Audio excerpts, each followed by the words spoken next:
Olá, pessoal. Vamos para o nosso resumo da lição da semana.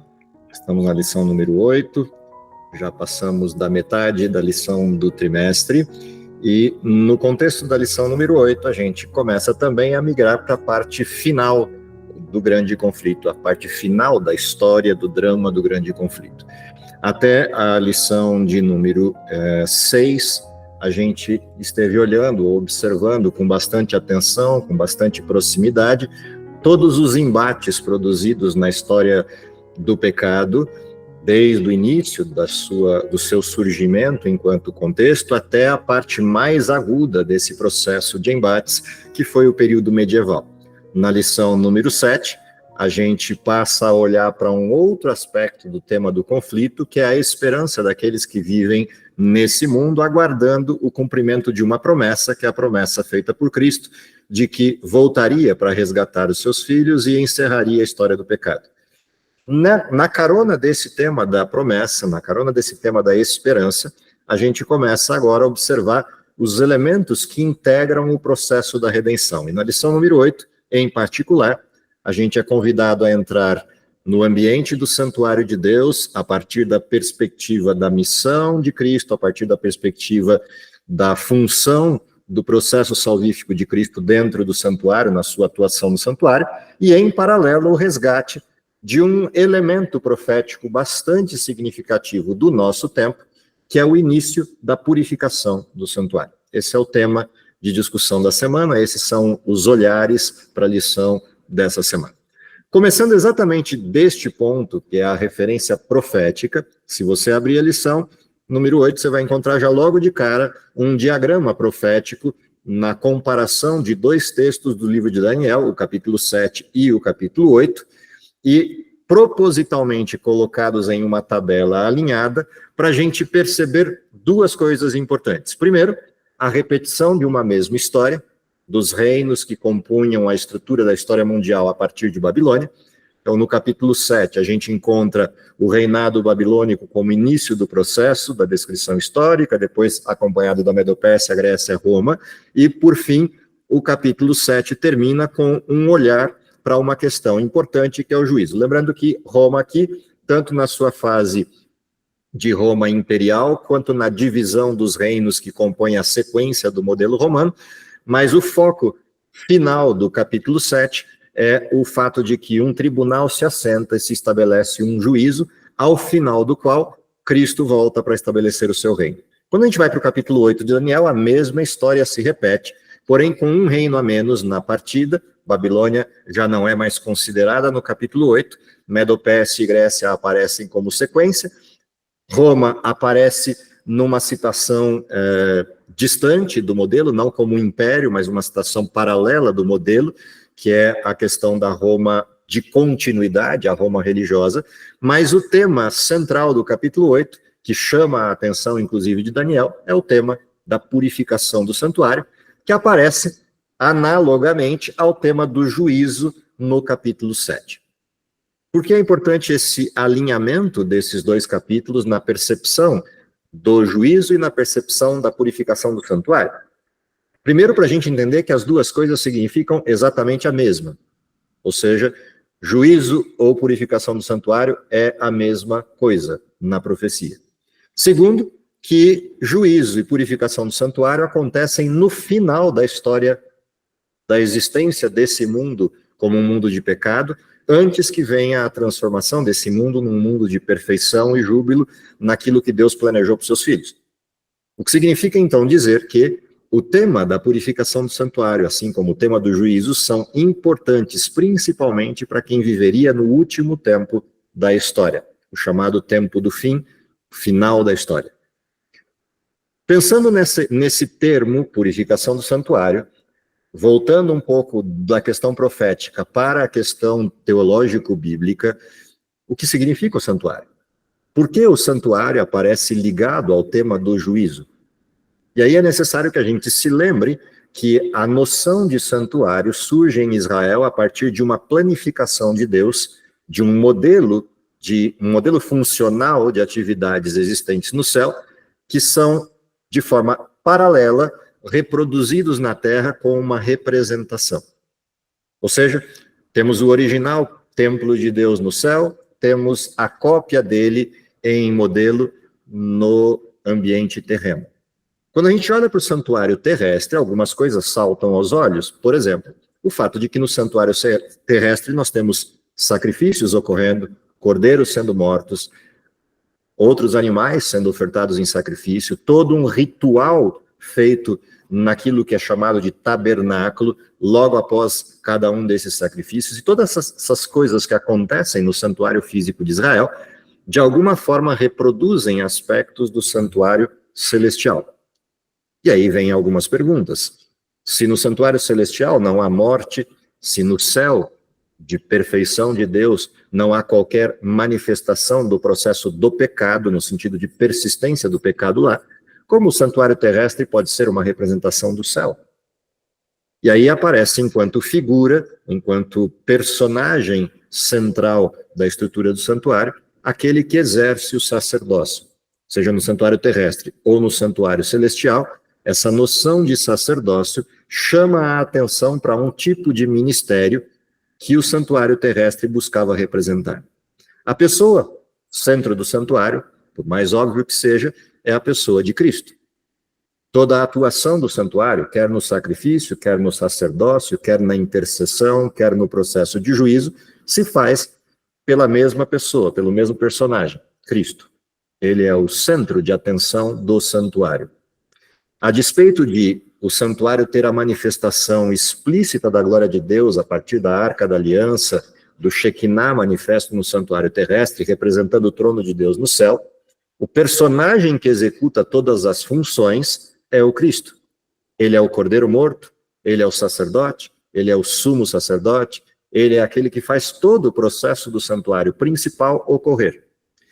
Atuando com outros dois personagens no santuário, o Espírito Santo, representado pelo castiçal de 7 lâmpadas no santuário, pelo azeite, pelo fogo queimante constantemente no santuário, e a pessoa de Deus, o Pai, representado pelo Shekinah, a glória de Deus, sobre a Arca da Aliança, guardando e velando a sua lei como marco regulatório da estrutura do universo, e no caso de Israel, como marco regulatório de reconhecimento do seu povo. Essa expressão que aparece de purificação do santuário, atrelada a um compartimento específico do santuário, que é o lugar santíssimo, o Santo dos Santos, aonde ocorria anualmente em Israel a purificação do santuário, nos chama a atenção para o exercício funcional deste processo de purificação. Do que se tratava a purificação do santuário terrestre, e que vinculação ela tem com o juízo. O santuário terrestre, durante um ano inteiro de serviço, ofertava em resposta ao chamado de Deus e à oferta gratuita de Deus de um perdão, todo o pecador ofertava no templo um sacrifício. Sacrifício esse simbolizado pelo cordeiro, que apontava para o cordeiro verdadeiro que viria no futuro a morrer por todos em condição do seu pecado. Quando a gente olha para essa cena, cada vez que um cordeiro era sacrificado no santuário, o sangue desse cordeiro era aspergido para dentro do santuário, representando a transferência dos pecados para dentro do santuário de Deus. Pecados esses que deveriam ser expiados. Expiados no sentido pleno da culpa pela morte de Cristo, mas expiados no sentido completo pelo julgamento deste perdão, desta graça ofertada. E é exatamente essa cena que acontecia uma vez por ano na purificação do santuário, quando todo o serviço anual do santuário era posto em revista, posto à prova, e aceito o processo, Deus julgava o povo de Israel e os liberava da culpa, aceitando o sacrifício de Cristo como interposição ao pecado, reconhecendo que os filhos de Israel tinham também aceito a graça. E o resultado disso, o santuário se purificava de todo aquele acúmulo de pecados de um ano de serviço. No aspecto geral dessa cena, ou seja, o que ela de fato representa, a gente tem o pecado da humanidade inteira em todos os seus tempos. O sacrifício de Cristo oferta o perdão à humanidade, mas é necessário que em algum momento Deus estabeleça juízo, julgamento, de que esse perdão foi aceito ou rejeitado. E se aceito, aqueles que aceitaram serão salvos. Se rejeitado, aqueles que rejeitaram estarão perdidos e receberão como pagamento aquilo que está prometido, que é a morte eterna. Portanto, purificação do santuário, quer no olhar parcial do que era em Israel, quer no olhar geral, na história universal, purificação do santuário é o centro de atenção da redenção. Para que ocorra o processo redentivo, era necessário a oferta, e Cristo fez o seu papel.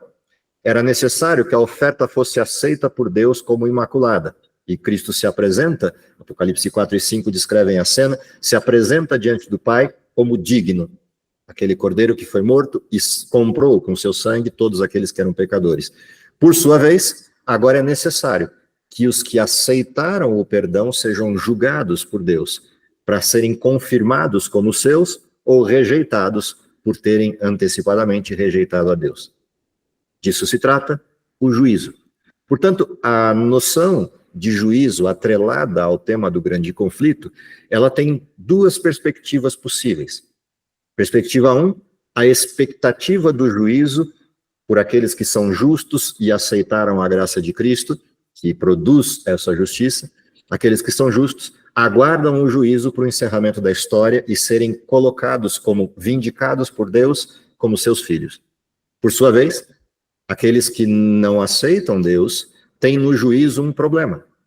E o juízo passa a ser um motivo de pavor, um motivo de medo, um motivo de angústia, exatamente porque não aceitam a graça que poderia permitir que passássemos de pé diante do juízo de Deus. É interessante que essa noção de juízo está atrelada à função do Espírito Santo. Olhando para a figura do santuário, é o Espírito Santo que atua no coração do pecador para que ele se convença do pecado, para que ele busque a justiça de Cristo e, em buscando a justiça de Cristo, possa passar de pé diante do juízo e ser considerado justificado, porque Cristo o justificou, Cristo pagou o preço.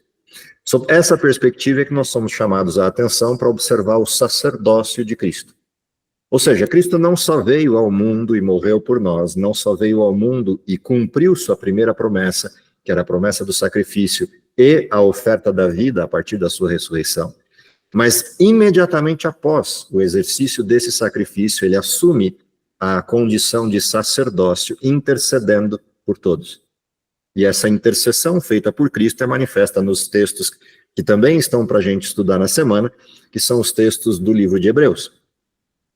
Quando observamos o livro de Hebreus, a gente tem, em primeiro lugar, uma noção clara de que no céu existe um santuário, e um santuário em ofício, um santuário em exercício.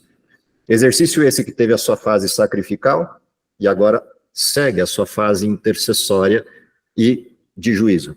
Intercessória porque a graça ainda persiste, e de juízo porque, em 1844, terminando a grande profecia de Daniel das 2.300 tardes e manhãs, teve início o juízo de Deus. E essa é uma parte interessante do alinhamento daquelas duas profecias postadas lá no início da lição. A primeira delas, do capítulo 7, pontuava o período de domínio daqueles que, de forma antagônica, se colocaram contra o sacrifício de Cristo. O poder medieval, o cristianismo medieval, que substituiu o Cristo verdadeiro por um modelo falso de perdão e arrependimento, que era o modelo das indulgências e do pagamento pelo perdão. Pagamento humano pelo perdão. Em contraste a isso, vem o contexto do Cristo. E a noção de juízo, no capítulo 8, demonstra que há um grupo de fiéis que aceita o sacrifício de Cristo, que reconhece o seu próprio pecado e, portanto, a necessidade da graça de Cristo, e aguarda ansiosamente o momento em que Cristo venha para vindicar o seu povo.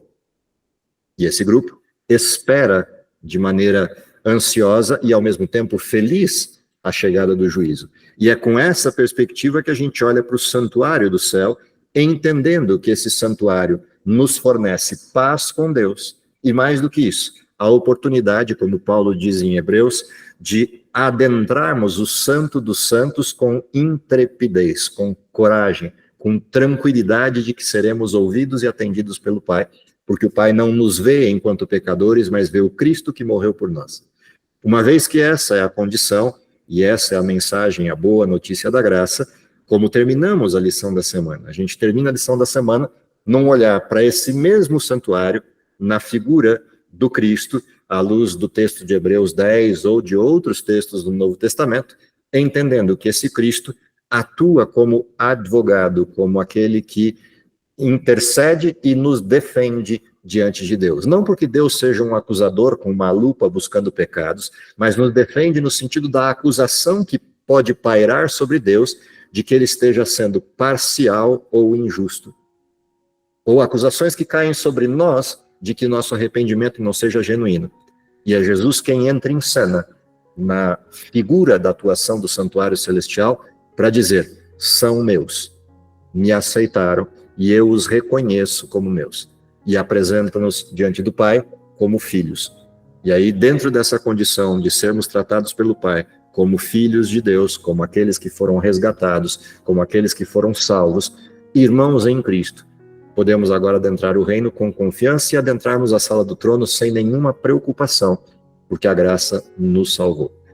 Essa noção de santuário, essa noção de juízo, essa percepção da atuação de Deus pela graça em salvar seus filhos é o nosso tema principal da semana. E dentro deste contexto de tema vem o verso que abre a lição, que é o verso de Hebreus capítulo 8. Ora, o essencial das coisas que estamos dizendo é que temos tal sumo sacerdote que se assentou à direita do trono da majestade dos céus como ministro do santuário e do verdadeiro tabernáculo que o Senhor erigiu e não o homem. Essa percepção clara da atuação de Deus, essa noção clara de que Deus nos reconhece como seus, de que Deus nos recebe pelo sacerdócio de Cristo como seus filhos, é o grande tema de esperança, o grande tema complementar da esperança que vimos na semana passada, ou seja, temos a expectativa da vinda de Cristo, mas antes da vinda de Cristo temos a expectativa de que ele se levanta para nos vindicar como seus. Que seja esse lembrar dessas promessas, esse lembrar dessa parte da história, nosso anelo, ao mesmo tempo nosso anseio e a nossa tranquilidade em reconhecermos que estamos vivendo nesse tempo precioso da história, que é o tempo do juízo, mas também seja uma provocação para que revisemos as nossas escolhas, nossa vida, nossa postura e principalmente a nossa esperança no sentido de concluir a missão para que Cristo retorne e leve para sempre para morar consigo os seus filhos. Seja essa a nossa experiência essa semana, é o meu desejo para vocês e para mim. Vamos orar? Querido Pai que está nos céus, te agradecemos pelo dom da vida, te agradecemos pela oportunidade que temos de viver um tempo tão precioso da história, de termos a noção clara de que o juízo já começou e, portanto, termos a alegria de que Deus se levantou para vindicar o seu povo. Dá, Senhor, que reconhecendo este momento, possamos aceitar a Tua graça, possamos nos entregar de forma completa à Tua missão, ao Teu Evangelho e, principalmente, completarmos a missão que nos resta fazer para que Tu retornes para buscar Teus filhos. Isso tudo te pedimos, confiado nos méritos que depositaste na cruz. Amém.